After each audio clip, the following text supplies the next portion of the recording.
War 7, and it's another one of my biggest wars this season. Really excited to get into this one. It went really well, all things considered. Gonna throw the 6-hour boosts on today, and start with this Magneto on node 1. I could have taken this with Shuri, however, I did feel confident enough to take it with Tigra. And I've probably gonna see in the title or thumbnail, I've never played Shuri before. This was my first time using her, except for 1 or 2 BG's fights this meta, because she happens to be really good for it. But I had a really good idea of how Tigra would take this Magneto, and you're gonna see that it went pretty much just perfect. I can miss the second part of his SP1, and as long as I'm ready for it, I can just dash away from the first hit. So that went perfectly fine. Another Tigra fight, this time on node 10. This is definitely a scary fight. Absman, he refines either of his forms and you're in a bit of trouble. If he refines his Uru, then if you get touched, you basically die in one combo. And if he refines his Magma, then you literally just can't touch him. So you gotta make sure that you get rid of those as soon as they pop up, and make sure that if your deactivation is on cooldown, you wait to anti-bait the SP1 or just the special attack in general before he throws it again. So we're gonna let him throw. Actually, no, we're not. I think I'm just gonna anti-bait his specials until he dies, if I remember. Yeah, we just kill him with the SP1. We don't even need to anti-bait. Absman has a really small health pool, so if you get rid of his resistances, he goes down really fast. Next up is node 19, my first Shuri fight of this war, and some people from my battle group just told me block hits and just use my matrix charges to place shocks, obviously. Block special attacks, and it's really easy. This fight's really easy. If I trigger his regen, I've got so much to spare anyway. Although, does Attuma get his regen rate reduced? I don't even remember now. But either way, Shuri destroys this fight if I know what I'm doing. Which, I know a little bit now that I had some ally mates tell me how to do it. And you're just gonna see me place my shocks. This removes his hydration and stuff, so he goes down even faster. And I just need to get my precisions for the critical shocks, and then he goes down even faster. So we're just chipping him away. There's really not much to say about this fight. It's just spamming SP1s, and the fight takes a little bit of time, but it's really easy. I've got my shocks ticking for 1,500, and now I throw my heavy attack, and now they're ticking even harder because I have more critical shocks. And yeah, again, not much to say about this. It's just a really slow fight. No, I mean, it's not that slow. It's just, I don't know what the word I'm looking for is, but either way, he just dies to that SP2. And next up is my second Shuri fight. This is against Quicksilver, and I was reading my Awaken Reality just to make sure that I can always block unblockables, and yeah, there's nothing I need to be able to do it. I can literally just do it. That's pretty much it. So in this fight I can actually parry, so I can even ramp a lot faster, which is great. Because against Attuma I didn't want my stun to get purified and him to get more concussions, although I guess it didn't really matter if he got more concussions, but well, it would, because he'd get more hydration. So anyway, we're just trying to get him to throw his SP2, and then we get to block it. Definitely take a good bit of block damage, because those Daunteds they feel a little bit unfair, but anyway, yeah, we're just going to throw the SP1, get a bunch of precisions. I'm going to go for a heavy attack, I think with my Relic. Is that what I'm going to do? Yeah, I'm going to throw the Relic here, and then go for a heavy, convert a bunch more to passive shocks, and then we're going to go for another special. I don't remember which one, but one of them, definitely. So, yeah, we're going for the SP2. This doesn't really do a lot of damage, but doesn't need to. We don't even gain the precision. So what did that even do? Man, I have no idea how Shuri works still. I don't even know what her SP2 does. And I need to know this because I'm literally doing Necropolis in 2 days from now. So probably should learn a little bit about how Shuri works. But either way, this Quicksilver dies. We finished at 69% health, so that's pretty nice.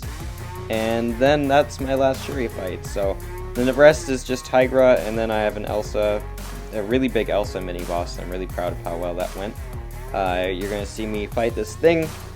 This is literally the 4th time I fought Thing on this node this season. Really easy fight. I do actually mess up in this one. It's a really simple mistake too. One that I, as a person who's been using Tigra for Thing for like over a year now, should not have made. But you know, mistakes happen. Anyway, we're gonna get to that in a little bit. But we're just baiting this guy's SP1s, dexing them, and just trying to throw our SP2s. And we just need him to throw a special attack, but he's being a little passive. And this is my mistake. I threw my SP1 when he had 15 or more rock stacks. I know that doesn't work. I don't know why I did it, but the reason that doesn't work is because the unstoppable triggers before the neutralize does, so the neutralize can't prevent it immediately. The neutralize has to be active before he hits 16 rock stacks, or else it's not going to prevent the unstoppable, like you saw there. And I took some damage, but luckily that's the only mistake I'm going to make this fight, and he's going to go down with this next SP2, which I'm going to throw right after this heavy attack. And he did get a little regen, but I had to spare, so that really didn't mean anything. It's going to cost a little bit of potions or a combat regen boost to heal her up, which is unfortunate, but it's not that big a deal. Yeah, I'm going to go combat regen. So next up is Gorr, and this is Gorr on node 42, another fight that I've fought literally 4 times this season. Really easy fight. It has one eye open, so I'm only going to hit them when they're stunned, when the protection is up, because then I won't take a lot of damage back. And we just evade Gorr's SP1s. I have the spacing down, usually on point. Last war I did actually mess it up, but, you know, mistakes happen, again, just like that Thing fight, so this one's going to go really well. We're just baiting his SP1s and throwing SP1s of our own, just to keep him in his corner as much as possible. And yeah, it's really simple. Once the protection comes back up, we usually can get it down immediately, like you saw there. Throw another SP1, and we're just cycling the SP1s. We don't need to ramp to SP2 because we're doing enough damage this way, and it's not always as easy to ramp to SP2 just because he's not in the corner all the time because his SP1 pushes him really far. So anyway, that was the Gorr fight. So next up I have Adam on node 47. Another fight that I feel like I've taken so many times. Not many times this season, but I have taken it a lot. It's usually pretty easy. The only thing that can go wrong is if Adam just doesn't throw special attacks, which granted can happen. Like, I'm pretty sure it does happen, and we're gonna bait this guy's SB1, and I run him to throw it again, but he won't, and now my senses are ticking away. He's getting too much power, and I'm like, well, okay, I guess I have to deal with him going to SP2. So that's unfortunate. We bait the SP2, and now I just have to wait out this guy's pod. But now I'm getting faltered, and I'm like, okay, well, this is chaotic.